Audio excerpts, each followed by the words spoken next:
Welcome back to Elevate with Shaniqua Moore. Today, I'm excited to continue our Unveiling the Black Woman in the Community series, where we are bringing in different guests that's talking about their story and how they're changing their communities. And we're going to dig a little deep and talk about what are the highs and lows that many women of color are facing that are leading our community. And tonight, we have Laura Judge with us. Hi, how are Hey, you? Laura. So excited. I'm excited to be talk here. with her. And I'll tell a story, but I want to read your bio first. Okay. And then tell her for the first time that I met you. Yes. So Laura, Miss Judge is a Navy veteran and mother who is passionate about educational justice. She's an advocate and volunteers with Moms Demand Action and PTA. Ms. Judge holds educational events for students and shares the importance of keeping kids safe around firearms.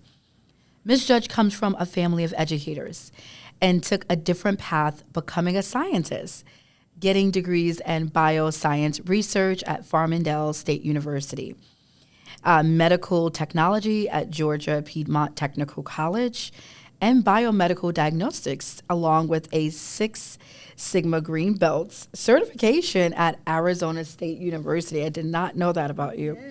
Yeah. Ms. Judge serves as the Education Chair of Cobb County Commission, District 2 Community Cabinet, and is currently the President and Chief Operation Officer of Content Monster. I hope I did not mess that up. That is correct. A marketing business she started with her husband. Yes. And as a parent and advocate, Ms. Judge strives to improve the community and schools through ensuring safety, quality education, and transparency in board policies and finances.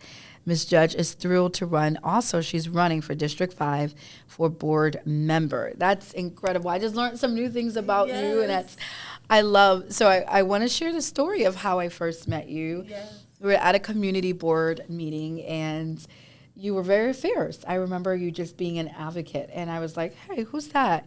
She's talking my language. She's talking about social emotional well-being. And I didn't hear anyone else in the meeting talking about that. Mm-hmm. And you were the one that dared to go against the norm. Mm-hmm. And you were like, I don't care what the popular opinion is in this room. Yeah. I'm going to bring something different. Yes. And that was my first encounter. Thank you. Yes. Apparently, a few people have seen that side of me. Both of my children are definitely in tune with their social and emotional development.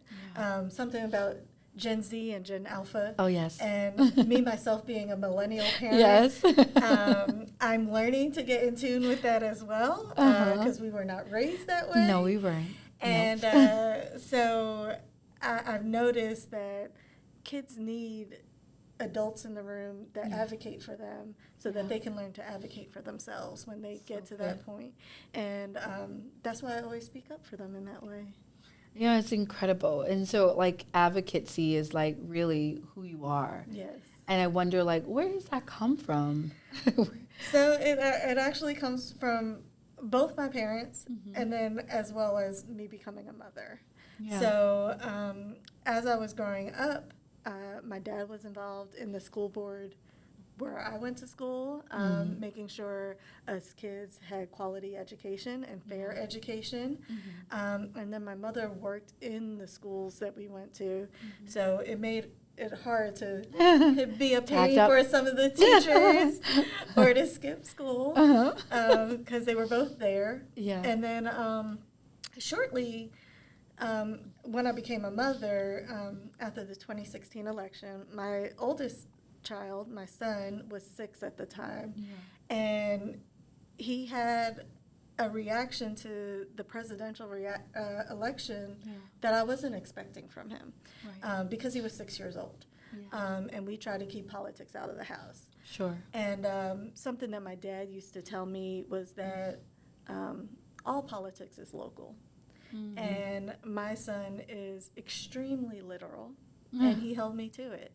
And so when I told him certain local political things that he can make changes in, he said, "Mommy, come on, let's start going to school board meetings. Let's see who's going to be elected for our That's local legislators. Incredible. Yes. And Never heard of that. yes. And I didn't think he was serious at first, but he held me to it. And that's kind of where I started, and then where he where it comes from. My parents were definitely involved in education, making sure that the kids in the house and the kids in the neighborhood too were receiving a fair and equitable education, and just making sure that our community was safe for us as well. So it's so I'm like taken back by the fact that your son, that was 6 years old, yes, is the one that kind of sparked you to